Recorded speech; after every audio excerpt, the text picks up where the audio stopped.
sultry Sunday, everybody, and welcome back to another video. I'm back down one final time in the mausoleum of written word. Gonna be the complete opposite of my horror recommendations. This is gonna be a list of popular horror that I want to read soon. So I have like 4 different categories: movies, new releases, a miscellaneous pile, and books that I would find to be disturbing and extreme horror. So that's what I'm dealing with. Without further ado, let's go ahead and get into the first category. And these are books that are based off of popular horror movies. Starting off with Jaws by Peter Benchley. And this is the media that started off the summer blockbuster, and Steven Spielberg directed the movie in 1975. It's just about like a great white shark wreaking havoc on Amity Island in New York. Great movie, but I heard that the book might be a little bit different because it has like a romantic subplot to it. But I would love to read this very soon. Jaws by Peter Benchley. Next one is not technically a movie, but it is a TV series, so I counted it anyway. The Terror by Dan Simmons. This is the longest book I have on this list, and this is based on a maritime true horror story. And the crew of the HMS Terror got stranded in like the Arctic Circle, and this is all about their fight for survival. I've never watched the show, but I heard that this is a fantastic novel. And I know a lot of people who love horror also love Dan Simmons, so I'm hoping to get into this really soon. Like I said, it is quite long. My copy goes at 766 pages. Yeah. That was The Terror by Dan Simmons. Actually, I'm going to pull this closer. There we go.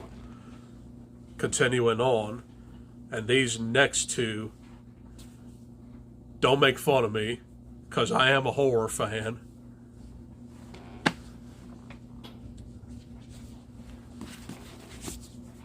I haven't read Dracula or Frankenstein yet. But these two are very popular monster movies from like the 30s, of course. But of course, you got like these novels that came out in like the 1800s. That's why I'm scared of them. Dracula by Bram Stoker is about the Count Dracula, and he is visited by Jonathan Harker in Transylvania, and Jonathan Harker sees him to be who he really is. But there was also the recently released Last Voyage of the Demeter that adapts a single chapter from this novel.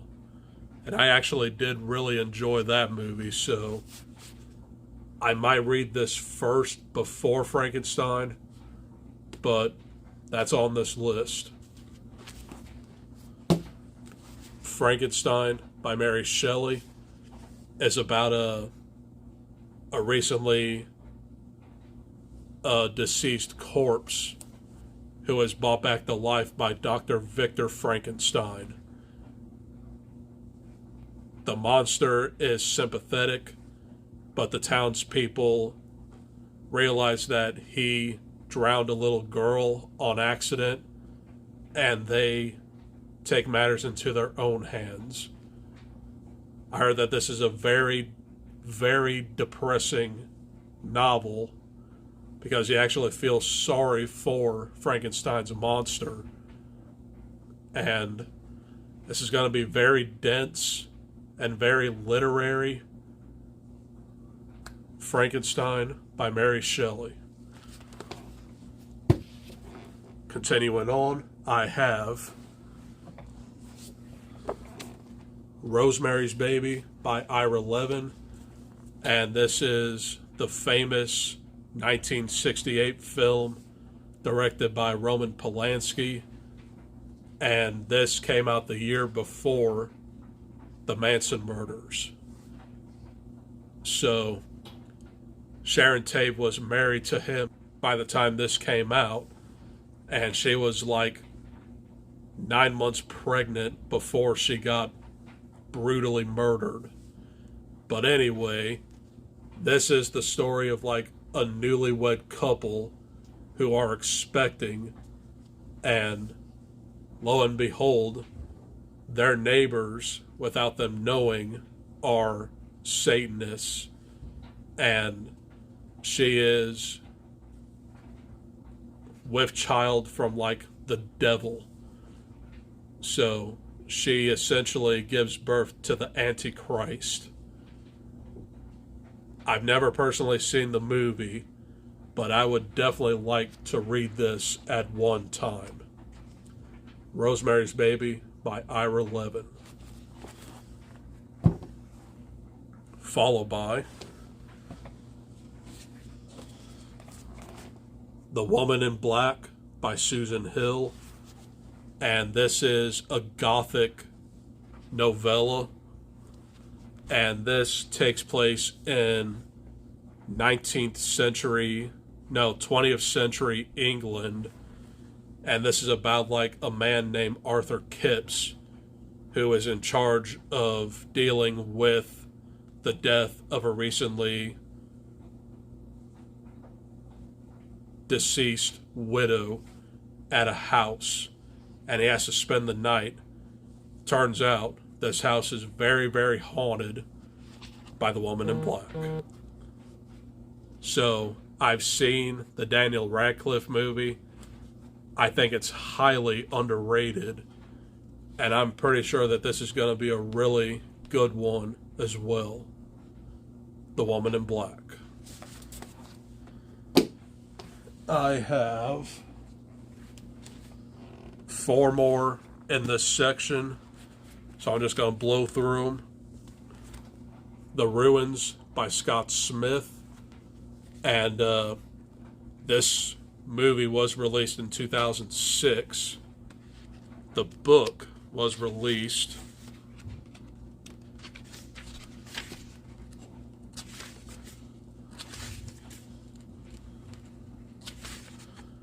in 2006 as well. So, it says Vintage Movie Tie-In Edition, February 2008.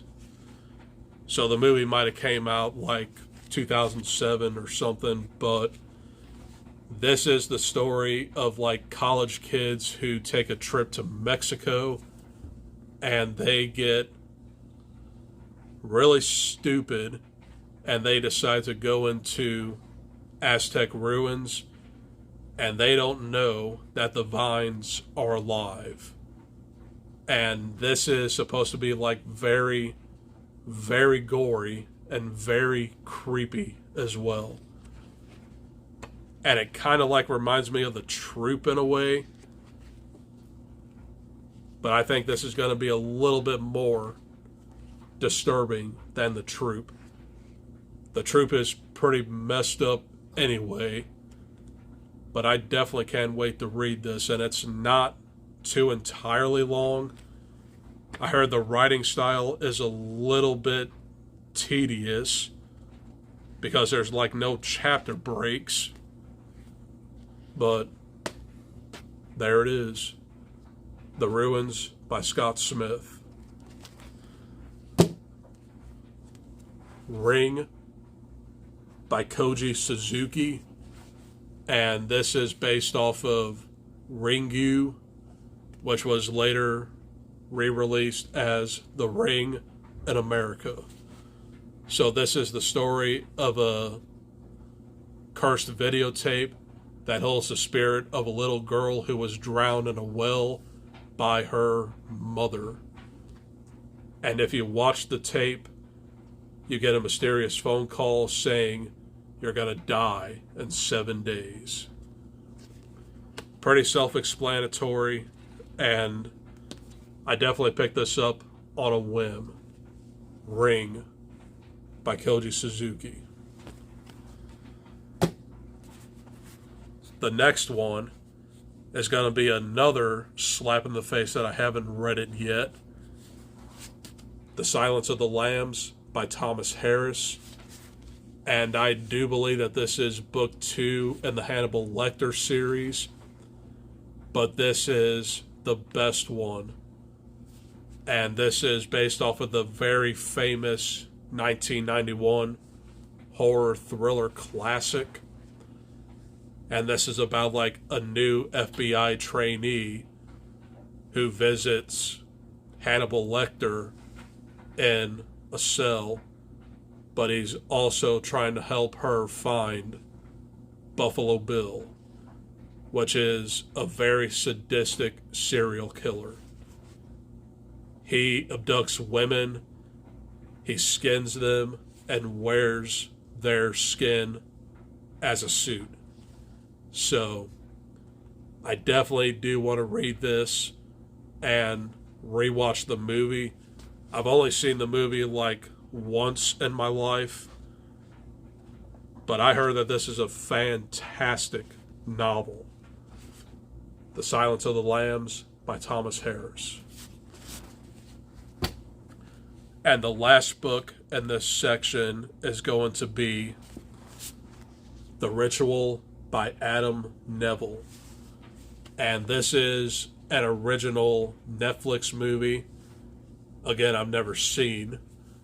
But this is about like 4 men who get lost in the Swiss wilderness, I believe. And they come across like these people who like worship some kind of nature demon or something, and they get entangled in this horrific situation. That's all I really know. It says Scandinavian wilderness of the Arctic Circle. So, yeah. It's another long one, but Adam Neville is also known to be a dude that just won't shut up. But this would be the one that I would pick up first by him. The Ritual by Adam Neville. And those are popular horror movies that were first made into books. The next section of this video is going to be some new releases. First up, The Weight of Blood by Tiffany D. Jackson. And this is a retelling of Carrie.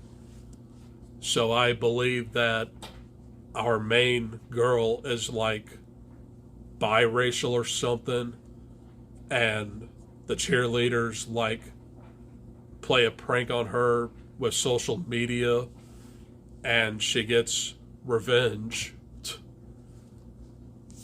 It is YA, but I'm pretty sure that I could get into this because it is a Carrie retelling. The Weight of Blood by Tiffany D. Jackson. Followed by Daphne by Josh Mallerman. Again, I do believe that this is on the cusp of adult but it's YA as well. And this is about a volleyball team who are haunted by the spirit of a woman who died in the school years ago. So it sounds pretty decent, and I picked it up. Daphne by Josh Mallerman. Next, Devil House by John Darnielle, and I really don't know much about this, but I think it reminded me of like Sinister in a way, and cover by instantly, because this looks like a book that was written in the 70s. So I think I'm just going to read the flap. Gage Chandler is descended from kings. That's what his mother always told him when he was a child. Years later, he is a true crime writer with one grisly success in a movie adaptation to his name, along with a series of subsequent, less notable efforts. But now he is being offered the chance for the big break to move into the house where a pair of briefly notorious murders occurred. Apparently the work of a disaffected teens during the satanic panic of the 1980s. Chandler finds himself in Milpitas, California, a small town whose name rings a bell. His closest childhood friend lived there once upon a time. He begins his research into the murders with diligence and enthusiasm, but soon the story leads him into a puzzle he never expected, back into his own work and what it means, back to the very core of what he does and who he is. So I'm sold. This sounds really, really good. But I don't hear a lot of people talking about it either. Mine goes up to exactly 403. So that was Devil House. Two more in this section. Next one is going to be The Book of Accidents by Chuck Wendig. Another gigantic mess of a novel. And this is his take on a haunted house story. And this big boy is like literally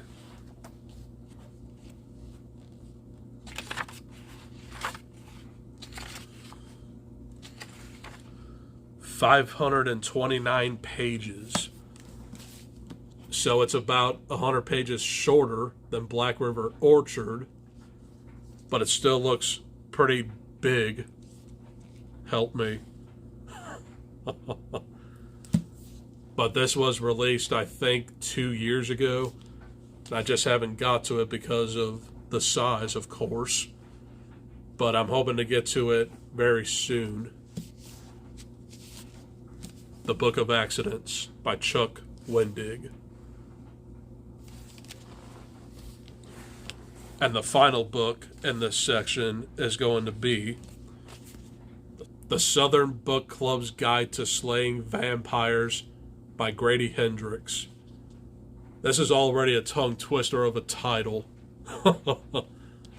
But this is about a group of moms in the 90s who have like a book club, and this mysterious man comes to their book club one day, and they do a little bit of investigating to see if he is a vampire or not.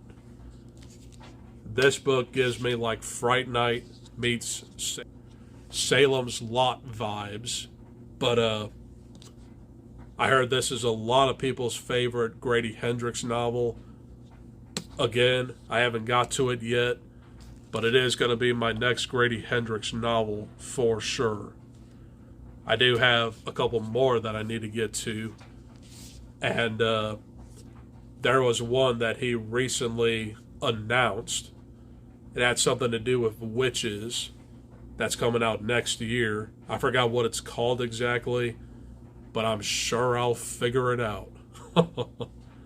The Southern Book Club's Guide to Slaying Vampires. There, I got it that time. That's it for that section. Got 2 more sections. And this next section is just going to be like miscellaneous horror novels. Pull them up. First one I want to show off is going to be Headful of Ghosts by Paul Tremblay. And I do believe that this is going to be made into a movie very soon, I heard. But this is his take on The Exorcist, where there's like this TV crew that documents the Exorcist of like a 14-year-old girl, and they try to see if she's faking it or not. And I read The Exorcist this month. I'm looking for a similar novel to it, and I think this is going to do that part. Now, I watched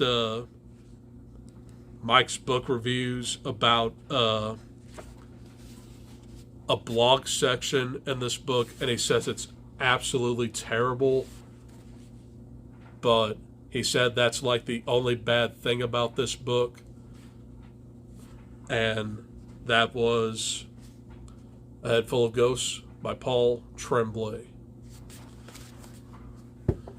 Next is Baby Teeth by Zoe Stage, and I do believe that this is like Rosemary's Baby, but it also has aspects of The Omen. So I guess it's just about like a creepy child. That's all I know. Sounded pretty good, and I definitely do want to try and get to it. Baby Teeth.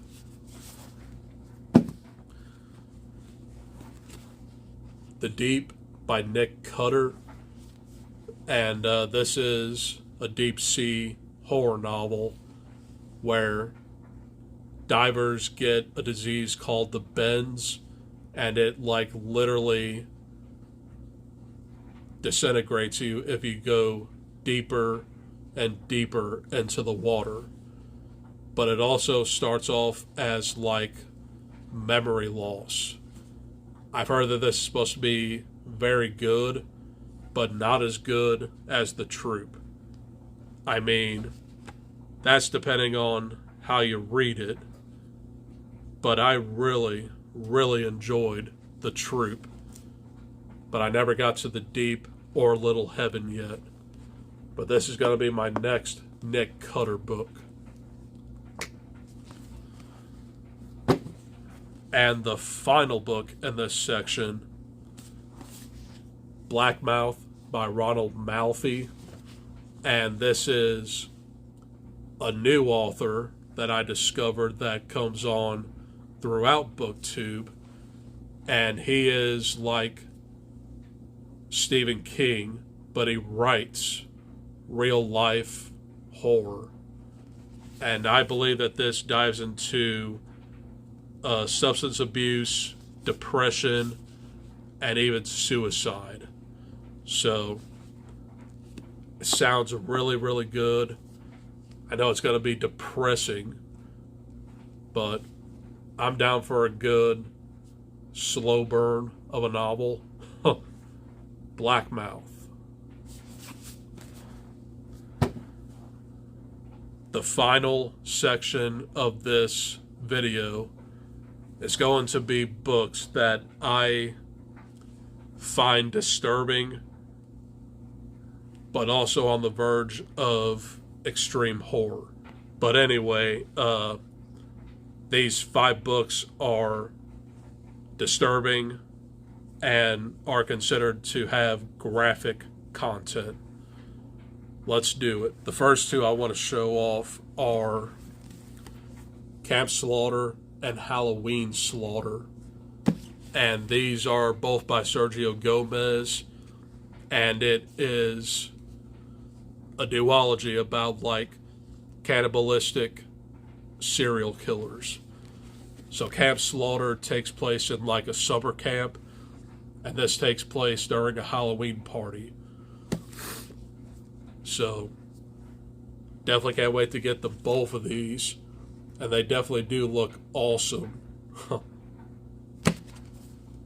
So you'll definitely get some like Texas Chainsaw Massacre vibes.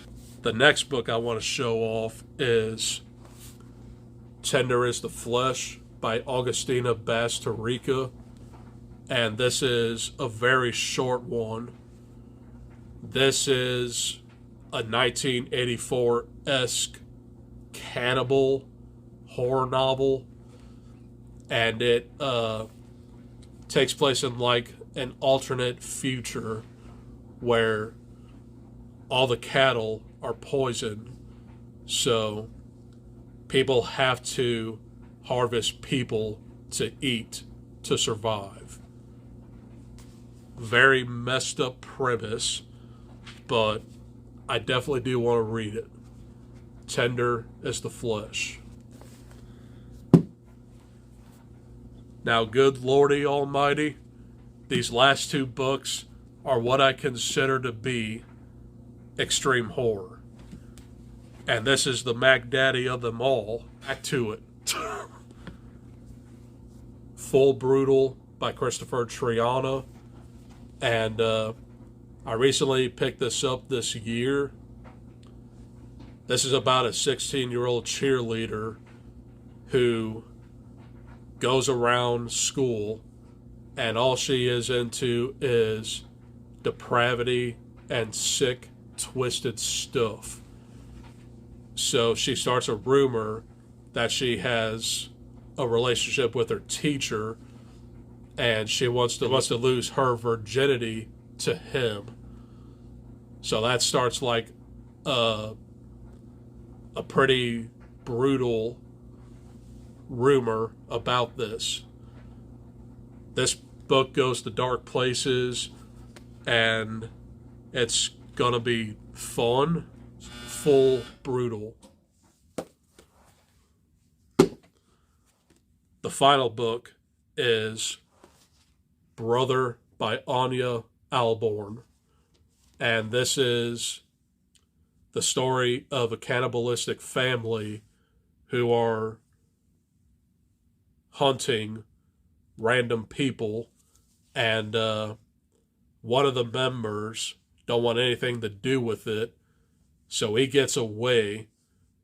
But this is supposed to be very, very graphic and extremely hard to read, because I think it has some very gruesome deaths in here. But that was Brother by Anya Alborn. And those are the books that I want to read very soon that I consider to be popular horror. That's all I got for this video. Hope you guys enjoyed.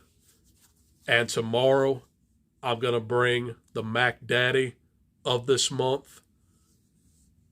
Tomorrow, I'm going to film my top 50 horror movies of all time. And then I'm going to plan on watching Five Nights at Freddy's tonight. I'll probably do a review on that tonight as well. So after that, I'll also have the movies I watched in October coming up soon too. So I have like 3 more videos to film this month. Then I'm done with October. I'm losing my voice. But that's all I got for this video. I'll see you guys in the next one. Adios. Peace. And stay spooky, and don't get disturbed by a lot of these novels. Bye.